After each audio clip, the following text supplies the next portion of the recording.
ढाबारे chicken झोलर स्वाद ता सहित बास्ना पूरा अपूर्व। आज मु आपणक सहित dhaba style chicken curry recipe share करी। आशा करी आपनको बहुत भल लागिबो। ताहले ढाबा स्टाइल किपरि चिकेन झोल बनैबे रेसिपीटी जानिया पई वीडियो को प्रथम रु शेष पर्यंत देखंतु। मो चैनल को जदि सब्सक्राइब करना सब्सक्राइब करि नेबे। नमस्कार, जय जगन्नाथ। मो चैनल सीजन्स एंड बाइट्स रे आपण समस्त को स्वागत जनाउछि। ढाबा स्टाइल चिकेन करिया पई मु एठी 500 ग्राम चिकेन नेइछि। मु एठी बोन पीस नेइछि आ बोनलेस मध्ये मिसेई की नेइछि। ता सहित 2 बड़ चामच अदा रसुण पेस्ट देकी ताको भल भाबरे गोळी देकी मु एठी घंटे छाडी दिथिली रेस्ट पई। एबे पकै नबा सेइथिरे गुंड मसला रे मु एठी नेइछि गोटे छोट चामच धनिया गुंड, ता सहित नेइछि बा 2 छोट चामच जीरा गुंड, गोटे छोट चामच चिकेन मसला नेइछि बा, ता सहित नेइछि बा एबे पकै दबा सेइथिरे हाफ छोट चामच हळदी गुंड आ ता सहित नेइछि बा एठी 2 छोट चामच काश्मीर लंका गुंड। एई लंका गुंड राग नुहे, केवल कलर पई पका हिछि। ता सहित एठी ऐड करि दबा फाळे लेंबुर रस को। आपण जति लेंबु रस ऐड करिबेनी ताहले गोटे बड़ चामच दही को फेंटी की नै जिवे आ ताकू पकै परिबे। एबे एई सब जिंस को भल्लो भाबरे हमें गोळै दबा आ ताकू घंटे रेस्ट पई छाडी दबा। एबे चलंतु ता पाई मसला प्रस्तुत करि नबा। मसला पाई मु एठी गैस ऊपर कड़ाई बसी देइछि। तेल गरम हे गला परे सेथिरे ऐड करि दबा हमें 5 बड़ चामच रिफाइन तेल। तेल भल्लो भाबरे हमर गरम हे साला परे सेथिरे ऐड करि दबा हमें गोटा गरम मसला रे एठी मु देखंतु अल्प किछि लवंग, किछि दालचीनी खंड, ता सहित अल्प किछि गुजराती को जहा को छेची की नेइछि आ ता सहित अल्प किछि गोलमरिच को गोटा पकई नेइछि।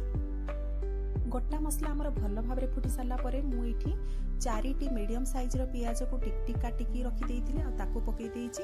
ए सब जिंस को हमें लाल होबा पर्यंत भाजी नबा। देखंतु लाल हे गलानी।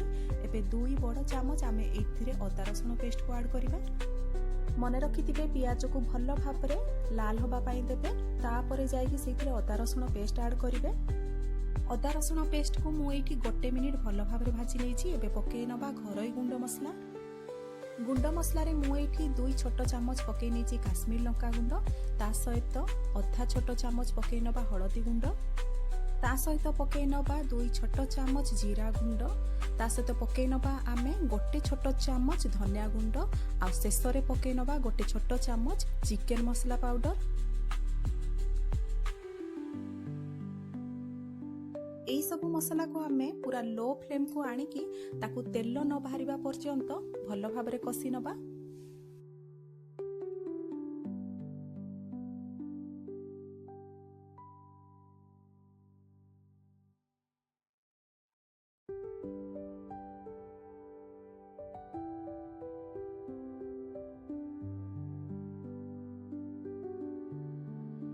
किछि समय कसिला परे आपण एठी देखि पारुथिबे हमर मसला तेल छाडी देलानी।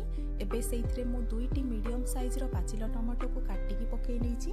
ता सहित फुल रेसिपीटी पाई मु एठी पकई नेछि स्वाद अनुसार लूण रे मु गोटे छोट चामच पूरा फुल करिकी लूण नेछि। टमाटो पकई सारिया परे आपण लूण पकेबे। देखिबे आपणकर टमाटो शीघ्र मेल्ट हे जिवो। एठी मु स्पाचुला सहाय्य रे धीरे धीरे टमाटो गुडा को प्रेस करि दउछि।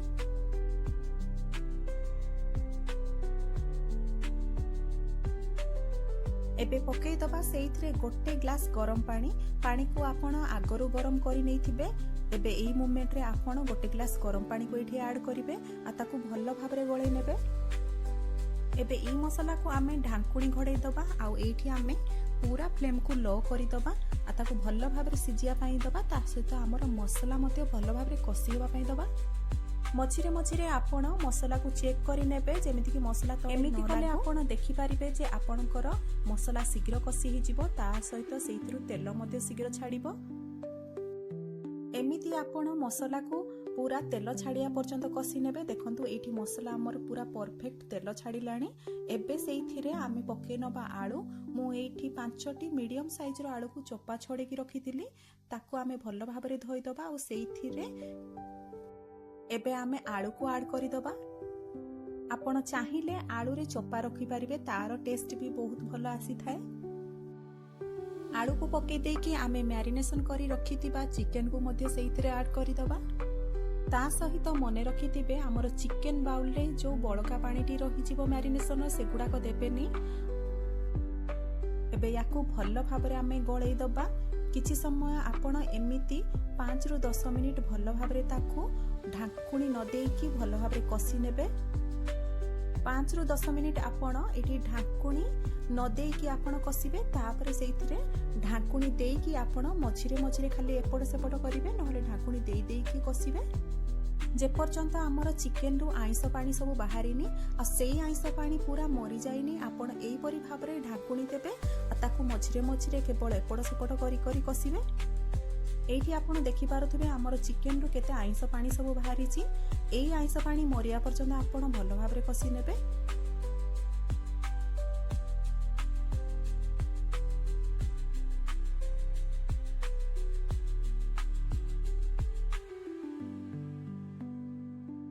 ତା ସହିତ ଏଇଠି ଦେଖନ୍ତୁ ଆମର ଧୀରେ ଧୀରେ ଝୋଳ ମରିବା ପାଇଁ ଲାଗିଲାଣି। ଆପଣ ଏଇଠି ଚେକ୍ କରି ନେବେ ଆପଣଙ୍କର ଆଳୁ ଯେମିତି 70% ସିଝିଯିବ, କାହିଁକିନା ଆମେ ଏଇଥିରେ ପାଣି ଦବା ତାପରେ ପୁଣି ଥରେ ସିଝିବ। ଏଇଠି ଆଳୁ ମୋର ପୁରା 70% ସିଝିଗଲାଣି ଆଉ ଅଳ୍ପ ସିଝିବ, ସେଥିପାଇଁ ଦେଖନ୍ତୁ ଏଇଥିରେ ଏବେ ଆଇଁଷ ପାଣି ମଧ୍ୟ ମରିଗଲାଣି। ଏବେ ଆପଣଙ୍କ ନିଜ ଅନୁସାରେ ଝୋଳ ଦେବେ। ଆପଣ ମନେ ରଖିବେ ପାଣି ଦେଲା ବେଳକୁ ଗରମ ପାଣି କରିକି ଦେବେ। ଏବେ ଏମିତି ଆମେ ବିନା ଢାଙ୍କୁଣୀରେ 5 ମିନିଟ ପର୍ଯ୍ୟନ୍ତ ତାକୁ ହାଇ ଫ୍ଲେମ୍ରେ ଭଲ ଭାବରେ ଫୁଟେଇ ନେବା ଆଉ ଶେଷରେ ସେଇଥିରେ ପକେଇ ନେବା ଡାଲଚିନି ଆଉ ଗୁଜୁରାତିର ଗୁଣ୍ଡକୁ, ଯାହାକି ଆମର ଢାବାରେ ପକା ହୁଏ, ଯାହାଫଳରେ କି ଚିକେନ ଝୋଳର ବାସ୍ନା ପୁରା ସବୁଆଡ଼େ। ଡାଲଚିନି ଗୁଜୁରାତି ଗୁଣ୍ଡକୁ ପକେଇ ଦେଇକି ଆପଣ ଭଲ ଭାବରେ ତାକୁ ମିଶେଇ ନେବେ। ଶେଷରେ ଆମେ ପକେଇ ଦେବା ଏଇଠି କଟା ହୋଇଥିବା ଧନିଆ ପତ୍ରକୁ। କଟା ହେଇଥିବା ଧନିଆ ପତ୍ରକୁ ପକେଇ ଦେଇକି ଆମେ ଏଇଠି ଗ୍ୟାସ୍ ଫ୍ଲେମ୍କୁ ବନ୍ଦ କରିଦେବା ଆଉ ତାକୁ ଢାଙ୍କୁଣି ଘୋଡ଼େଇକି ଛାଡ଼ିଦେବା। ଢାଙ୍କୁଣି ଘୋଡ଼େଇକି ଏଇଠି ମୁଁ 10 ମିନିଟ ତାକୁ ଛାଡ଼ି ଦେଇଥିଲି। 10 ମିନିଟ ପରେ ମୁଁ ଏଇଠି ଦେଖନ୍ତୁ ଆପଣଙ୍କୁ ଢାଙ୍କୁଣି ଖୋଲିକି ଦେଖାଉଛି କିପରି ଭାବରେ ଆମର ଚିକେନ ଝୋଳର କଲରଟି ଆସିଛି, ତା ସହିତ ବାସ୍ନା ମଧ୍ୟ ବହୁତ ଭଲ ଆସିଛି। ଏବେ ୟାକୁ ଗରମ ଗରମ ଆପଣ ରୁଟି, ପରଟା, ନାନ୍ କିମ୍ବା ଭାତ ସହିତ ଖାଇପାରିବେ। ଆପଣ ଦେଖିପାରୁଥିବେ ଏଇଠି ଆମର ଝୋଳ କିପରି ଭାବରେ ମୋଟା ହେଇଛି। ତା ସହିତ ଏଇଠି ଆପଣ ନିଜେ ଦେଖିପାରୁଥିବେ ଆମର ଢାବା ଷ୍ଟାଇଲର ପୁରା ଲୁକ୍ ଦେଇଛି। ତାହେଲେ ଢାବା ଷ୍ଟାଇଲର ଚିକେନ ଖାଇବା ପାଇଁ ଆପଣଙ୍କୁ ବାହାରକୁ ଯିବା ଦରକାର ପଡ଼ିବନି। ଏବେ ଆପଣ ଘରେ ଏମିତି ଇଜି ଷ୍ଟାଇଲରେ କରିପାରିବେ। ଏ ରେସିପିଟି ବନାନ୍ତୁ ଆଉ ଖାଆନ୍ତୁ। କେମିତି ଲାଗିଲା ମୋତେ ନିହାତି କମେଣ୍ଟ ମାଧ୍ୟମରେ ଜଣାଇବେ। ତେବେ ଭିଡ଼ିଓଟି ଭଲ ଲାଗିଥିଲେ ଲାଇକ୍ଟେ ନିହାତି କରିବେ। ମୋ ଚ୍ୟାନେଲକୁ ଯଦି ସବସ୍କ୍ରାଇବ୍ କରିନାହାନ୍ତି ସବସ୍କ୍ରାଇବ୍ କରିବେ। এই ଭିଡ଼ିଓଟି ଯଦି ଆପଣଙ୍କର ପସନ୍ଦ ଆସିଥିବ ତାହେଲେ ବନ୍ଧୁବାନ୍ଧବ ସାଙ୍ଗସାଥୀକୁ ସେୟାର କରିବେ। ପୁଣି ଦେଖା ହେବ ଗୋଟେ ନୂଆ ରେସିପି ଭିଡ଼ିଓରେ। ନମସ୍କାର, ଜୟ ଜଗନ୍ନାଥ।